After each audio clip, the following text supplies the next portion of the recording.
Friends, आज के इस लेक्चर में हम लोग structure of industrial robot manipulator पढ़ेंगे। औद्योगिक रोबोट मैनिपुलेटर की क्या संरचना होती है।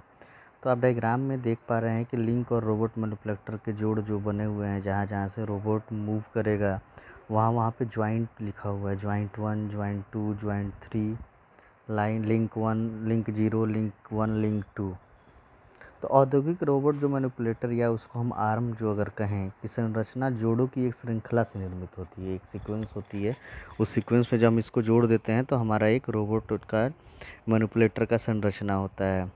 वर्कपीस को संभालने के लिए ग्रिपर या टूल मैनिपुलेटर के अंत से जुड़ी होती है। प्रत्येक जोड़ को रोबोट मैनिपुलेटर के लिए स्वतंत्रता की डिग्री के रूप में माना जाता है। अगर किसी रोबोट में 2 जोड़ हैं तो रोबोट के पास 2 डिग्री की स्वतंत्रता है।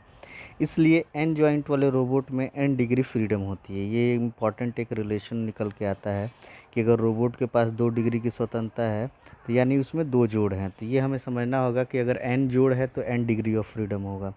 रोबोट मैनिपुलेटर में ये आप समझ के चलिए कि अगर 2 जोड़ हैं तो 2 डिग्री ऑफ फ्रीडम होगा, अगर 3 जोड़ हैं तो 3 डिग्री ऑफ फ्रीडम होगा। अब ज्योमेट्रिक विन्यास के आधार पर मूल रूप से 4 निम्न प्रकार के औद्योगिक रोबोट हैं। पहला कार्टेशियन रोबोट है, दूसरा SCARA रोबोट है, तीसरा आर्टिकुलेटेड रोबोट है, चौथा समानांतर रोबोट है। तो सबसे पहले हम कार्टेशियन रोबोट के बारे में देखें कि कार्टेशियन रोबोट क्या होता है। तो आप डायग्राम अगर देख रहे हैं तो डायग्राम के द्वारा आप समझने की कोशिश करें कि जो कार्टेशियन रोबोट होता है वो रैखिक robot, XYZ robot, Gentry robot के नाम से भी जाना जाता है।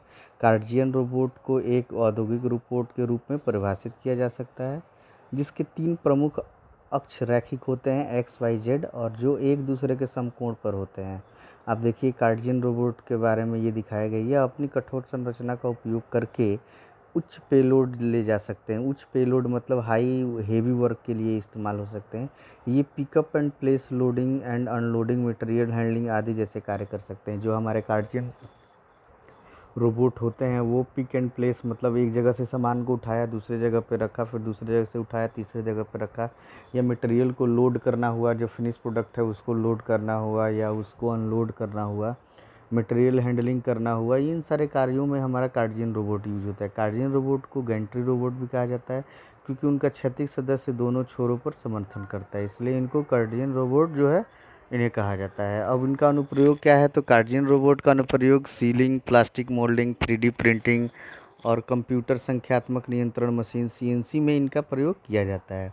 अब इसका लाभ क्या है कि अत्यधिक सटीक और गति, कम लागत, सरल संचालन प्रक्रिया, उच्च पेलोड, बहुत बहुमुखी काम के लिए इनका इस्तेमाल होता है। रोबोट और मास्टर नियंत्रण प्रणाली को ये सरल करता है।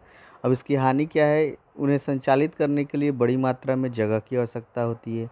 अब SCARA रोबोट के बारे में पढ़ेंगे, जो दूसरा टाइप का रोबोट था। ये डायग्राम में आप देखिए कि एक बेस बना हुआ है, joint 1, joint 2, joint 3, joint 4, and effector जहाँ पे लगा हुआ है। तो SCARA रोबोट का मतलब होता है चयनात्मक मतलब सिलेक्शन, अनुपालन मतलब अनुपालन, असेंबली रोबोट आर्म या चयनात्मक अनुपालन आर्टिकुलेटेड रोबोट आर्म होता है। इसका फुल फॉर्म ये होता है सिलेक्शन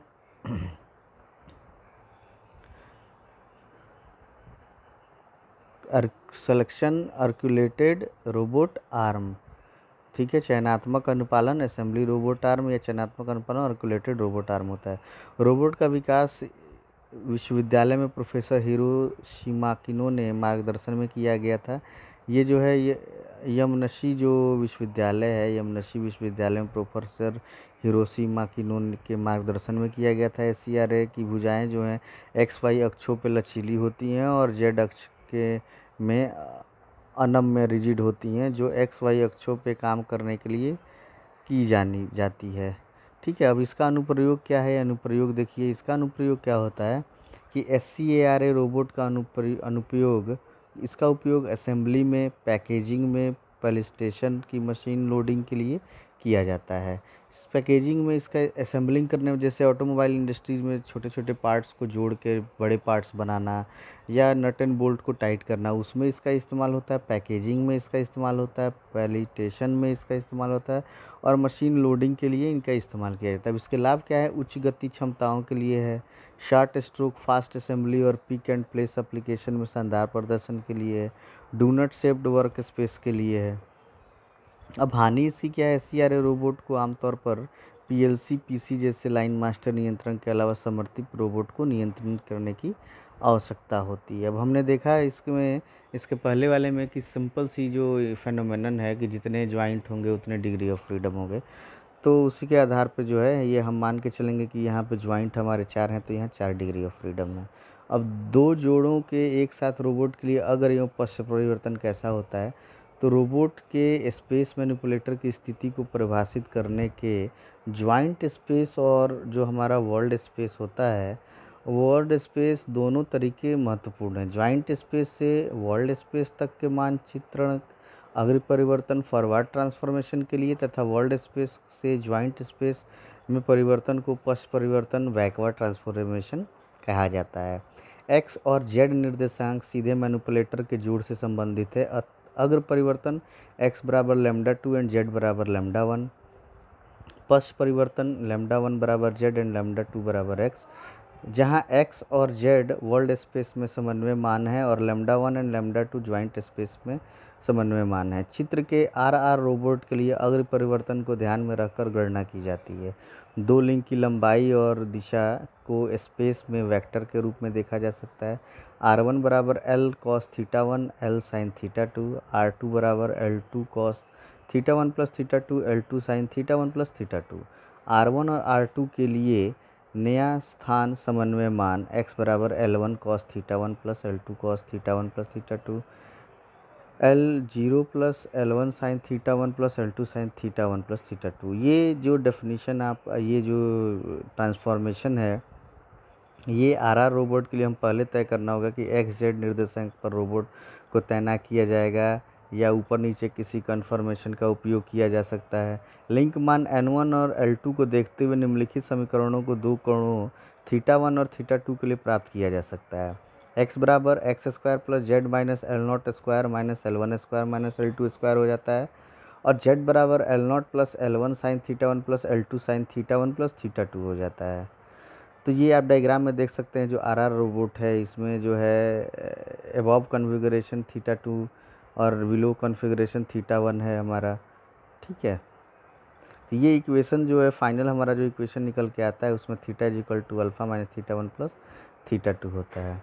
इसके पहले वाले लेक्चर में हम लोगों ने रोबोट सेल या रोबोट कार्य सेल के बारे में भी पढ़ा था, उसको मैं फिर से आपको समझाना चाहूँगा कि ये डायग्राम आप देख के समझिए कि रोबोट सेल जो है, रोबोट आप देखिए कि एक जगह पे रखा हुआ है जहाँ से वो मशीन के कुछ उपकरणों को टच कर रहा है, वहाँ से उठा रहा है।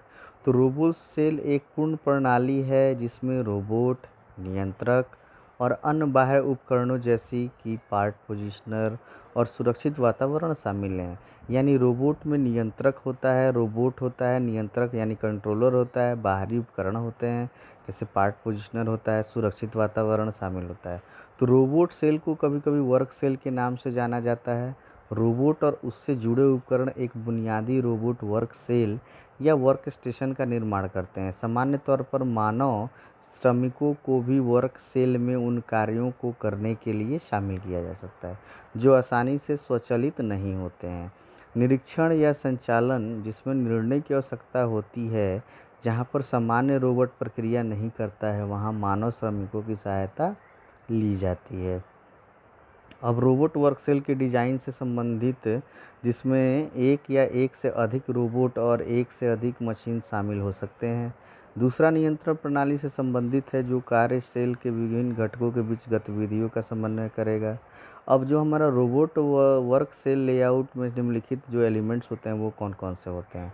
वर्क सेल का भौतिक डिज़ाइन करना, फिर हमारा सेल में विभिन्न घटकों के समन्वय के लिए नियंत्रण प्रणाली, मतलब जो हमारे सेल के अलग अलग जो पैरामीटर्स हैं, जो फैक्टर्स हैं, उनके समन्वय के लिए नियंत्रण प्रणाली यानी नियंत्रण प्रणाली यानी कंट्रोल सिस्टम का उसमें जो है सामंजस्य होना, डिज़ाइन के प्रत्याशित प्रदर्शन का मूल्यांकन करना कि डिज़ाइन का जो प्रत्याशित प्रदर्शन है उस तरीके उसका मूल्यांकन करना। रोबोट वर्क सेल बहुत सारे लेआउट हैं, हालांकि हम उन्हें 3 मुख्य विन्यासों से वर्गीकृत कर सकते हैं।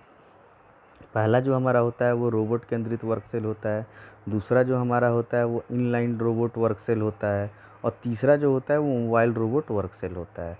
तो रोबोट केंद्रित वर्क सेल जो होता है, इस कॉन्फ़िगरेशन में रोबोट वर्क सेल के केंद्र पर स्थित होता है। अन्य घटकों और उपकरणों को रोबोट के चारों ओर एक आंशिक घेरे में व्यवस्थित किया जाता है। यह लेआउट रोबोट के उच्च उपयोग के लिए अनुमति देता है। यह व्यवस्था उन प्रतिष्ठानों के लिए उपयुक्त है जहां एक एकल रोबोट या अधिक उत्पादन मशीनों की सेवा कर रहा है। यानी आप रोबोट केंद्रित वर्क सेल के बारे में हमने पहले ही बताया, फिर से आपको मैं रिवाइज़ करा दे रहा हूँ कि जो हमारा मशीन 1 और मशीन 2 है उसके बीच में एक रोबोट है। वो रोबोट क्या कर रहा है कि इनपुट जो बफ़र है वो इनपुट बफ़र को लेके आउटपुट बफ़र पे लेके जा रहा है। यानी मशीन 1 इनपुट को पहले मशीन 1 पे लेके जाता है, फिर आउटपुट मशीन 2 पे मशीन करने के बाद फिर आउटपुट बफ़र पे लेके आता है। अब जो हमारा रोबोट केंद्रित वर्क सेल है उसका अनुप्रयोग हम देखते हैं कि अनुप्रयोग क्या है। तो इसका अनुप्रयोग जो है लोडिंग और अनलोडिंग एप्लीकेशन के लिए होता है, दूसरा मशीनिंग ऑपरेशन में हो सकता है, तीसरा डाई कास्टिंग के लिए हो सकता है, चौथा आर्क वेल्डिंग में हो सकता है, और पांचवा प्लास्टिक मोल्डिंग प्रयोग में लाया जा सकता है। यानी लोडिंग और अनलोडिंग एप्लीकेशन में रोबोट जैसे आपका इनपुट बफर को लिया और मशीन 1 पे रखा, फिर मशीन 1 से अनलोड करके मशीन 2 पे रखा, फिर मशीन 2 से अनलोड करके फाइनल आउटपुट बफर पे रख दिया। मशीनिंग में ये क्या किया कि रॉ मटेरियल को वर्क पीस को ऑटोमेटिक मशीनिंग सेंटर पे बांध दिया, वहाँ से मशीनिंग हो गई तो फिर मशीनिंग होने के तत्पश्चात उसको बाहर कर दिया। फिर जो है आपका डाई कास्टिंग में इस्तेमाल करेगा। डाई कास्टिंग में आपके रॉ मटेरियल को मेल्टेड मटेरियल को डाई में डालना, वहाँ से फिनिश प्रोडक्ट्स को बाहर निकालना। फिर आर्क वेल्डिंग में जो आपके दो वस्तुओं को जोड़ने हैं उसको कौन सा इलेक्ट्रोड से जोड़ना है वो उसको वहाँ पे प्रोवाइड कराना। फिर तीसरा है जो प्लास्टिक मोल्डिंग अनुप्रयोग करना। जो हमारा प्लास्टिक मोल्डिंग का अनुप्रयोग है, प्लास्टिक डाई का प्लास्टिक मोल्डिंग में क्या होता है, चेयर्स बनाना। तो उसमें जो रॉ मटेरियल्स होते हैं उनको पोजीशनिंग करना, एक जगह से दूसरी जगह ले जाना, दूसरी जगह से तीसरी जगह ले जाना। अब तीसरा जो हमारा होता है वो इनलाइन रोबोट वर्क सेल होता है। इनलाइन रोबोट वर्क सेल में क्या होता है कि एक या एक से अधिक रोबोट एक इनलाइन कन्वेयर या अन्य सामग्री परिवहन प्रणाली में एक साथ स्थित होते हैं। अब इनलाइन रोबोट वर्क सेल में क्या होता है कि वो सामग्री परिवहन जो होते हैं वो एक साथ स्थित होते हैं।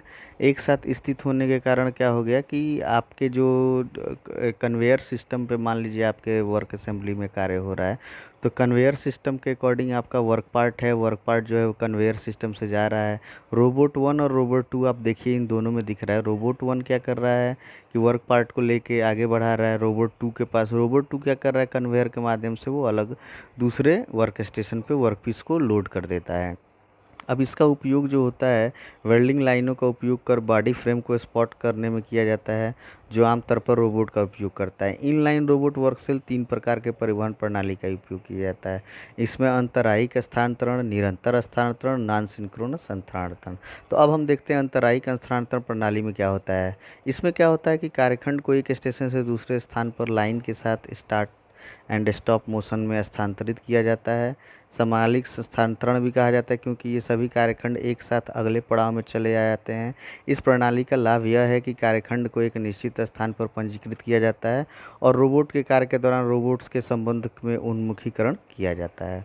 दूसरा हमारा क्या होता है कि सतत स्थानांतरण प्रणाली है, कंटिन्यूअस ट्रांसफ़र सिस्टम। तो कंटिन्यूअस ट्रांसफ़र सिस्टम क्या होता है कि कार्यखंड को निरंतर गति से लाइन के लगातार स्थानांतरित किया जाता है। कार्यखंड गति के साथ साथ ये क्या करता है कि जो आपका लाइन है रोबोट को काम करना होता है, लाइन के साथ कभी भी निश्चित स्थान के संबंध में कार्यखंड की स्थिति और अभी स्थिति लगातार बदलते रहते हैं। ट्रैकिंग की सहायता से रोबोट कार्यखंड के हिस्से के संबंध में अपने उपकरण के सापेक्ष कार्य करता है। स्टेशनरी बेसलाइन ट्रैकिंग प्रणाली में निम्नलिखित इंजीनियरिंग समस्याएं आ सकती हैं। जो इसमें कंटिन्यूअस सतत ट्रांसफर सिस्टम है, उसकी जो स्टेशनरी बेसलाइन ट्रैकिंग प्रणाली है उसमें ये समस्याएं आती हैं। इसका हमें निराकरण कर लेना चाहिए। तो सबसे पहले रोबोट के पास पर्याप्त कंप्यूटेशनल और नियंत्रण क्षमताएं होनी चाहिए। रोबोट की ट्रैकिंग विंडो पर्याप्त मात्रा में होनी चाहिए। ट्रैकिंग विंडो में आने वाले विभिन्न हिस्सों को पहचान कर सेंसर सिस्टम में उपकरण को कारेखंड को ट्रैक करने की क्षमता होना चाहिए। अब तीसरा है नॉन सिंक्रोनस ट्रांसफर सिस्टम क्या होता है। तो नॉन सिंक्रोनस ट्रांसफर सिस्टम में इसे पावर एंड फ्री सिस्टम के नाम से भी जाना जाता है। प्रत्येक कारेखंड का हिस्सा अन्य हिस्सों से स्वतंत्र रूप से ट्रांसफ़र लाइन पर रुक रुक कर चलती हैं। यानी जो हमारा ट्रांसफ़र लाइन जो होती हैं उनको जो है हम पावर एंड फ्री सिस्टम पे नॉन सिंक्रोनस करके कार्य चलाते हैं। प्रत्येक स्टेशन की चक्र समय आवश्यकताओं के अनुसार समय समय पर हम बदलते रहते हैं। यानी जो हमारा जो चक्र है वो एक चक्र कंप्लीट होने पे, वर्किंग होने पे, वर्क कंडीशन पूरा होने पे उसको हम बदलते रहते हैं। नॉन सिंक्रोनस ट्रांसफ़र सिस्टम पर आगमन की अनियमित समय के लिए सेंसर का उपयोग किया जाता है। यानी सेंसर यह बताता है कि जो आपका पहले का कार्यखंड है वो ऑटोमेटिक मशीनिंग पर चला गया है और दूसरे कार्यचक्र को कब शुरू किया जाना है, तो उसके अनुसार जो है वो पदार्थों को रखने की तुलना कर सकता है, पदार्थों को रखता है। तीसरा है मोबाइल रोबोट वर्क सेल क्या होता है। मोबाइल रोबोट वर्क सेल के बारे में हम लोगों ने इसे पहले पढ़ा था, लेकिन इसको डिटेल में मैं आपको भी पढ़ाता हूँ कि मोबाइल रोबोट वर्क सेल में आप देखिए कि एक रोबोट एक ट्रांसफ़र लाइन पे रखा हुआ है। मशीन 1 बाएं हाथ पे है, मशीन 2 दाहिने हाथ पे है। रेल सिस्टम फ्लोर माउंटेड है, फ्लोर पे रोबोट का ट्रैक है, उसी ट्रैक पे रोबोट को मूव करना है।